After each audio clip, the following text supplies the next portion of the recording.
Hello guys, this is Teacher a foreign English teacher here in Thailand. Ayan, so pauwi na po tayo ngayon sa oras na ito dahil maga po tayong natapos sa ating klase. Ayan, 2:50 pa lang ay tapos na ang klase guys. So 4:30 ay uwian. So mahabang oras ang aking inantay para makapag out.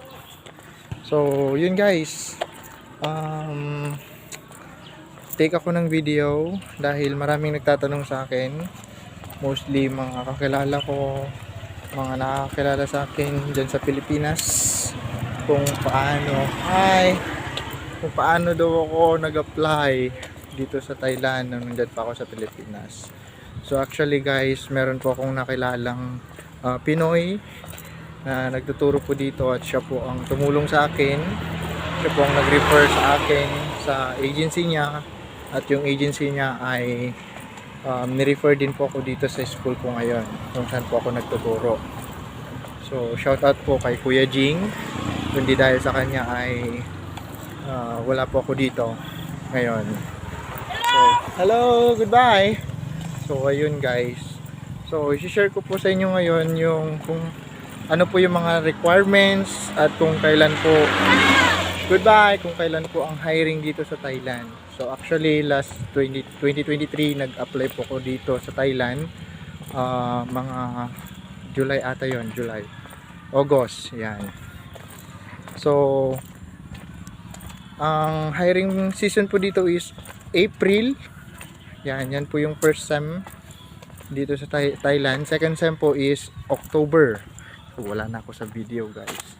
October po. So dalawang sem po sila dito. So ang mass hiring po talaga is April.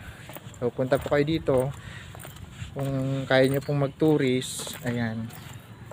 Mag-tourist po kayo dito ng April. Sakto po ay Songkran po iyon. Songkran. And October, ngayong October. Hello, goodbye. So October, the whole month of October, may mga schools din po na nag-hire. Yan, kasi may mga teachers din po na lumilipat, ganyan, umaalis. So, need din po nila ng teachers. So, hindi po siya totally mass hiring. April po talaga ang mass hiring. So, ano nga po ba yung mga requirements, guys? Mga requirements na ihahanda ninyo, ano yung mga iproprocess nyo dyan sa Pilipinas, papa-authenticate, ayan. So, yung TOR tsaka diploma lang po. TOR diploma, tapos kung licensed teacher naman po kayo dyan, dapat meron po kayong teaching license card, yung ID, ayan, yung PRC ID. So TOR tsaka diploma, request po kayo sa school ninyo, sa university kung saan po kayo nag-aral at graduate, at ipapa CAV po ninyo yun, CAV, tinatawag po nilang CAV, ipapa certification, authentication and verification. Kung kayo po ay graduate sa government, yan, doon na po mismo sa school po ninyo, sa university like PSU, ganyan. Kapag under po ng CHED, magre-request po ang school ninyo ng CAV doon po mismo sa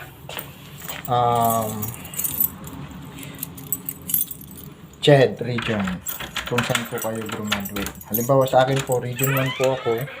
Region 1 po. So region 1 CHED po ako nagpa-CAV.